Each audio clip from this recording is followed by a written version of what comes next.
Apollo needs a little bit of attention because Welcome back, Grace.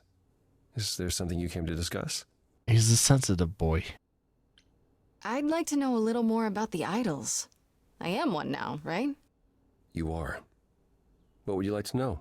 Well, what are we? Where did we come from? If an idol is a soul that moves from person to person, it must have started somewhere, right? The short answer is, we don't know. If I think far enough back, I can remember bits and pieces. I remember my first Pythian games, the day the idols split in two over Troy, the day my first son died. But before that, nothing. None of us do. I vaguely recall the very first Apollo many thousands of years ago, but... Oh, he's not the original Apollo. Did he appear out of the ether? I couldn't tell you. They transfer to one to another. So that's the reason why they're gods, is because they're eternal through the hosts in which they choose. Tell me more about Calliope. You and her were good friends, right?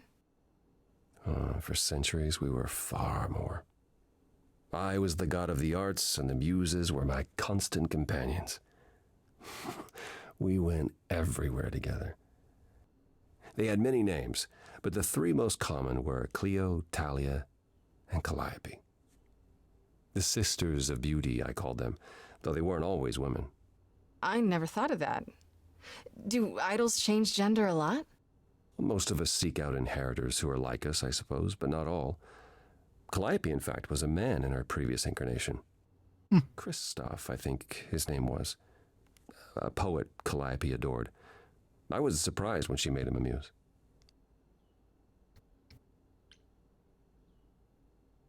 Psst. Isn't it strange to not know where you come from? For all you know, the idols could be aliens. Interesting. The notion that there might be some other place far away where we're the norm is comforting. Sadly, our memories are filled with blanks. There was a war with beings we called the Titans. Terrible conflict where half our number died, yet do I remember a single battle. The last was after Rome fell. Zeus called us together to relay the news, told us to prepare for battle. And then, in the blink of an eye, I was in the 16th century. What made us forget 1,000 years? What happened during that time? We don't know. Athena calls that period the gap. From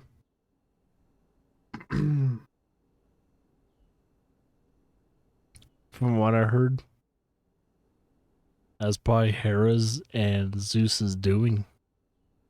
Made you forget all the bad parts during that time. How people were forgetting about you as about gods and turning you into myths.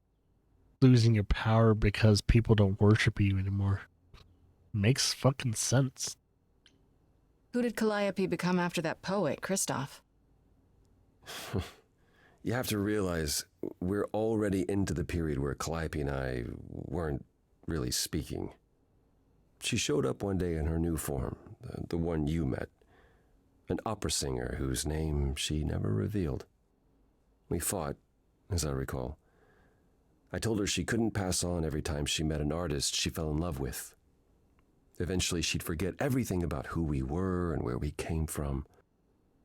She said she'd rather forget than wallow in old memories like I or the other idols were doing. It was time to wake up and make the best of our situation. Calliope was an idealist without compromise. Always. She hated what we'd become. What I'd become. She wasn't wrong.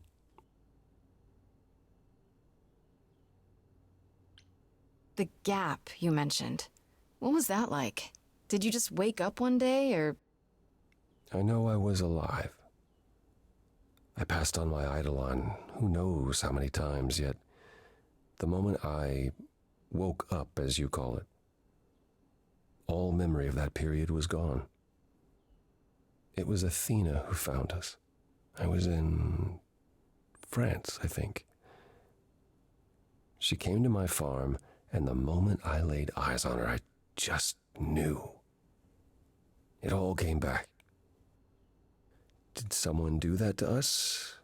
Did we scatter to the winds for 1,000 years on purpose? It's a mystery. What about Athena? I mean, she's the one who found you, right? She must have been aware. Athena claims she awoke on her own and spent the next century locating the other idols. We've pieced together very little of the gap or of our origins. We simply live with it. Gods we may be. I don't know. But I'm afraid we don't have all the answers. I think you guys got fucked with real hard. Earlier you mentioned your son dying. Did I hear that right? Can idols have children? It was rare, but yes. Back in ancient times, some of them even became idols themselves. Some of the idols are actually family then. Not anymore. Most of our children met terrible ends. A gift of the fates, perhaps. I don't know. The ones who weren't idols. It's hard watching your children grow old and die. Never understanding why they can't have the same immortality you do, why you Demigods. can't grant it to them. My first son is why I'm not permitted in Hades any longer. Let's simply say that most idols have stopped having children, and maybe leave it at that. I'm trying to remember who his son was. Let me refresh my memory real quickly. Let Google answer this.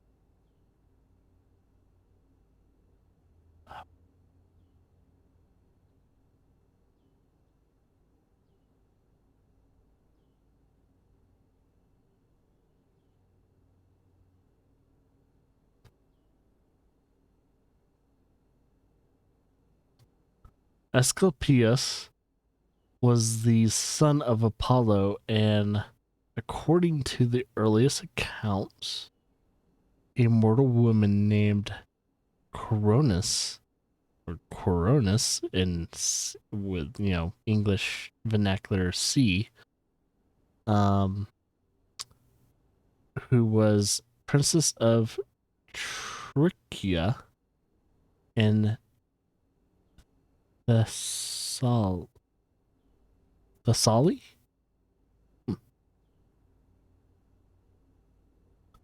What happened to him?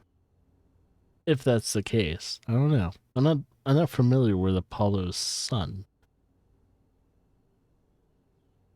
Apollo family, Greek mythology.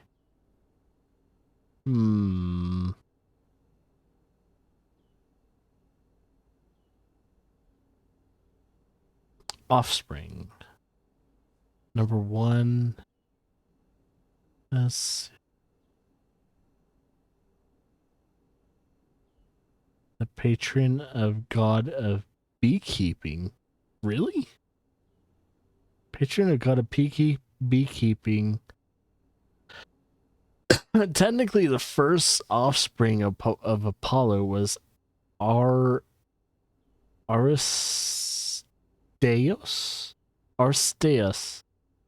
the patron of god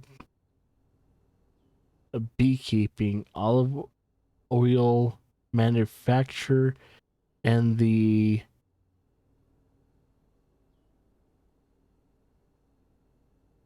oh shit. Okay, so the wind of pretty much the Mediterranean Sea was the son of Apollyon and a nymph. Oh, a nymph.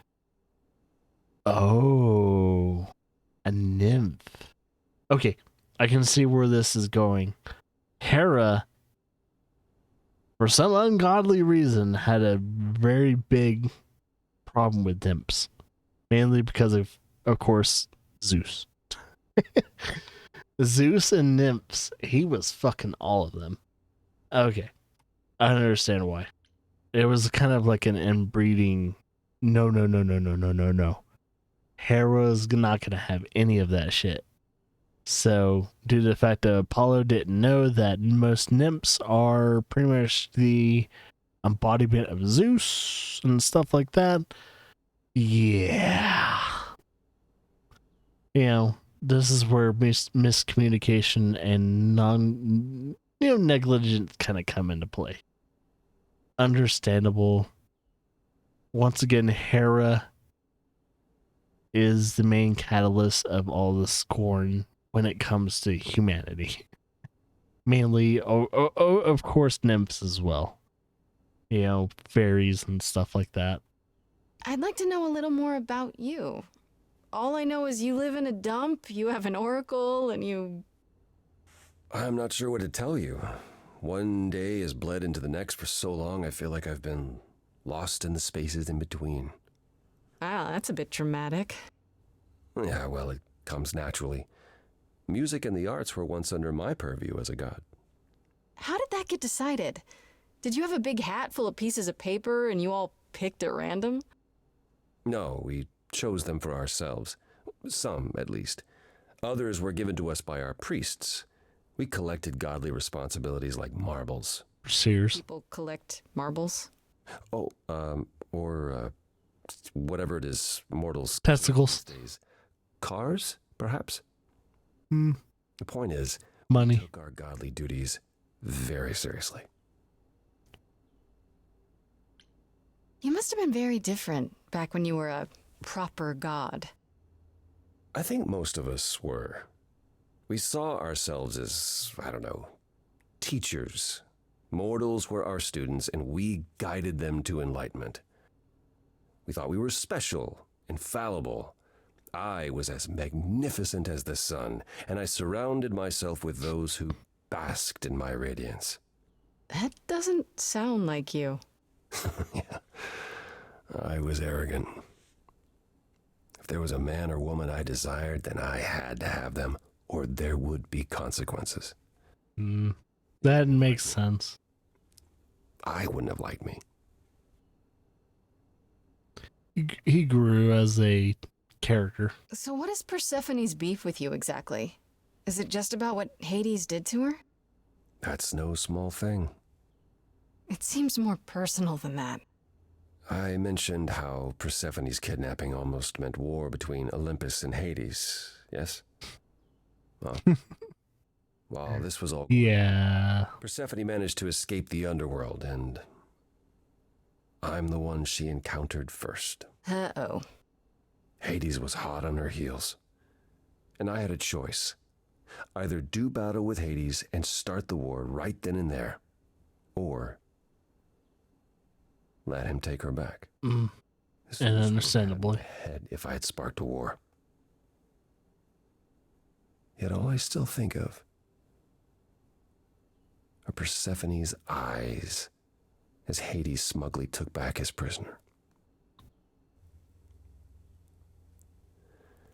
It's not my finest moment. Surprised she didn't run into Poseidon before Apollo. Interesting. Apollo, have you ever tried, I don't know, talking to someone about how you feel? I will never understand this modern fascination with therapy and focusing on one's feelings. It might help. You never know. It might be true. Yes, I've tried it. There was one I used to speak to. Hecate enchanted him never to reveal what I told him. I don't know that unburdening myself to the man helped. He wasn't exactly trained for this sort of problem. It is kind of hard to relate to a god, sure. I do appreciate the thought. But I'm afraid muddling through is as good as it gets for us. From how you describe it, you and Calliope fought a lot. As often as we saw each other, which became less and less as time wore on. However, she fought with everyone. Calliope hated the idols being kept secret. She and Athena would get into screaming matches over the rules, and it got so I could no longer protect her. She moved out of Olympus years ago and kept to herself. I just assumed she was wrapped up with some new artist when I got the news. Do you regret not making up with her? Every day I think about our last conversation and what I should have said or done differently. The problem with immortality is that you think you have all the time in the world. It wasn't only fighting with Calliope, right? Surely there were good things too. Is that how it sounds? No, she was marvelous. A force to be reckoned with if there ever was one. In the darkest days during the war, it was her songs that gave us hope. She kept Aphrodite alive through sheer determination, I think. Calliope cared about us, about art, about people she'd only just met. It was her greatest strength as well as her greatest weakness. I wonder why she picked me. I don't feel like I'm any of those things. You underestimate yourself, Grace. I see a lot of her in you. She chose well. That's all I can think of for now. I'll see you around. Of course. I look forward to it.